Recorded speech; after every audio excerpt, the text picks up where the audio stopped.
During Computex this year, I had a chance to get some hands-on time with the new Antec Core HS. It was a bit of a surprise to me because Antec is primarily known for cases and components and not handhelds. My initial impressions with the Antec Core HS were really good. I've used quite a few handhelds over the last year, and I kind of somewhat know what makes a good handheld now. Let's get the fun stuff out of the way first. For pricing at the time of filming, the Antec Core HS is going for around about 1,150 Aussie dollars or around about 699 US dollars with a bunch of accessories in a bundle. There's a dock, there's some extra thumbsticks, there's a carry case and a tempered glass screen protector. The version I have here is that bundled version. As far as the specs go, the Antec Core HS is using the Zen 4 base AMD Ryzen 7 7840U.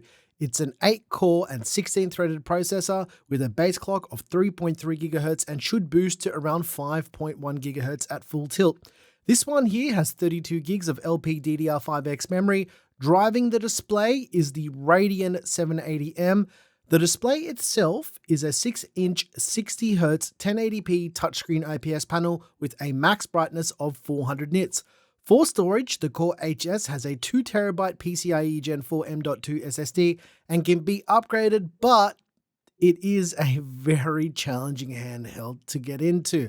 I'll link to a separate teardown if you're interested in seeing how to get inside. It also has a TF card slot, which can be used for storage expansion, and the Core HS has a 12,000 mAh battery, and under normal usage, I saw between 2 to 3.5 hours of use. As for connectivity, the Core HS has 2 USB 4 ports, so if you wanted to use an external GPU, you're probably good. There's one USB 4 Type-C port on the top and one on the bottom. For wireless connectivity, it has Wi-Fi 6E and Bluetooth 5.2. There's also a dock, which I mentioned earlier, which adds another USB-C port, 2 USB Type-A ports, HDMI, and Ethernet. The sticks are Hall sensing, and the triggers are linear Hall effect triggers. It also features a vibration motor and very standard A, B, X, and Y face buttons. It has the AS-space button as well as a quick application switch button as well. The power button on the Core HS has an integrated fingerprint reader like your phone would have, and that is used for authentication. So you can use that to log into Windows or whatever operating system you decide to throw on here. I'll come back to that as well. It's also got a pretty standard volume rocker up top too. The magic trick though is that the Core HS also features a full QWERTY keyboard by pushing the screen upwards, kind of like a hip top or a sidekick as they called them in the US. The motion is smooth and snappy and it feels very robust. Ergonomically, the Core HS feels really nice in your hands. In fact, it feels a lot better than I expected. It weighs around 650 grams in total. The grips are quite comfortable to hold and your fingers rest nicely on the buttons, the sticks, and the triggers. The elephant in the room is that Antec doesn't technically make the Core HS. It is in fact a rebranded A-Neo slide. This is a pretty interesting move from a consumer point of view because Antec's been around for a very long time. They've got a pretty good distribution network around the world, and getting devices into people's hands is the primary aim here. A-Neo just doesn't have that reach from a business perspective, and it makes sense for them to do this. Also, Antec actually responds to emails and customer support requests. The concept behind the Core HS is an interesting one. While at Computex this year, I had a great chat with the CEO of Antec, and I asked him why Antec was getting into handhelds. This reason might surprise you. He was telling me about his first PC gaming experience and how good it was and how experiences like that might not be as accessible these days.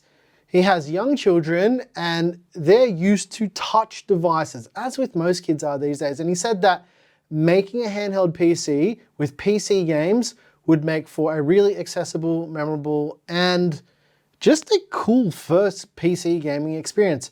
Especially because we've got the technology to do that now and the learning curve isn't as steep. Not only that, if you had kids and they wanted to dock this and then turn this into a full desktop PC, they can quite easily do that as well without learning how all of this stuff works. Software is an integral part of the Core HS as well. As mentioned before, it's a rebranded A-Neo slide, so all of the baked-in software on the Core HS is ANEO, and it uses ASpace.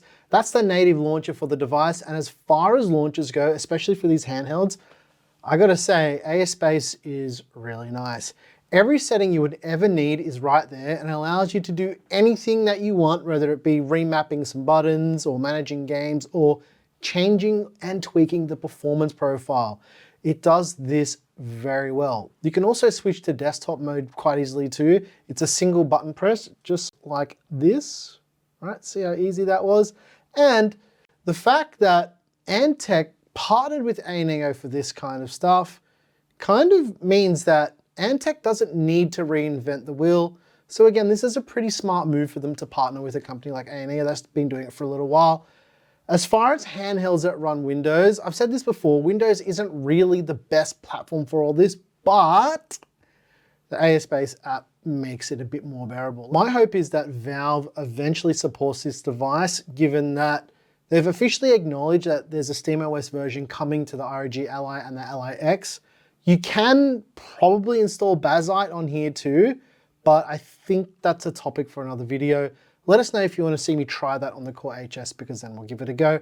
From a performance standpoint, the performance of the Core HS is very strong. Over the last month of me playing around with this thing and testing it, I've gathered a few thoughts on the Core HS.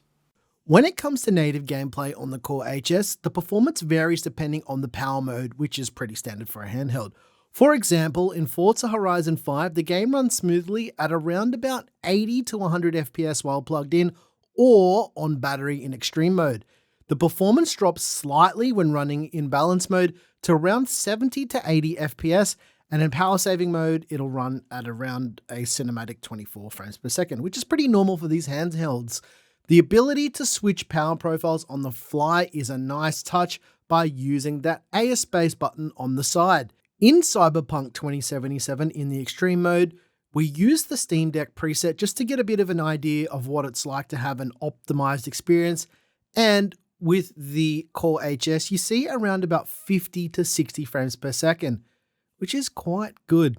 In balanced mode, you'll see that drop to around 40 or 50 FPS, and this is both whether or not you have the handheld plugged in or on battery. We've seen quite a bit of development and enhancement with handhelds over the last year, and yeah, this is a pretty good experience, especially for a single player game like Cyberpunk. Let's take a look at some proper benchmarks and see where the Antec Core HS really shows its performance for its form factor.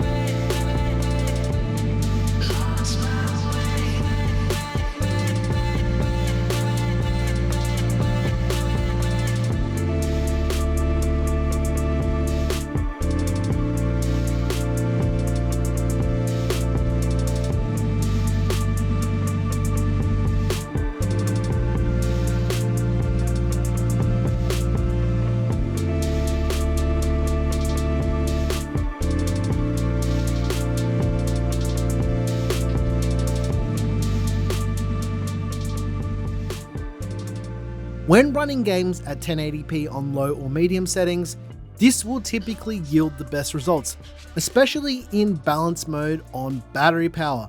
Titles like Shadow of the Tomb Raider, Cyberpunk 2077, Forza Horizon 5, they all perform reasonably well. This is a 6-inch device, you have to remember this, with a 1080p screen, and even resolutions like 720p on medium settings still work great. The strangest thing happened to me with the Core HS. Like I mentioned, I've used quite a few handhelds now. I picked up the Core HS and I started playing Final Fantasy X HD Remaster, and before I knew it, I'd played it for a few hours without even thinking about it. For me, games like Final Fantasy are perfect for handhelds.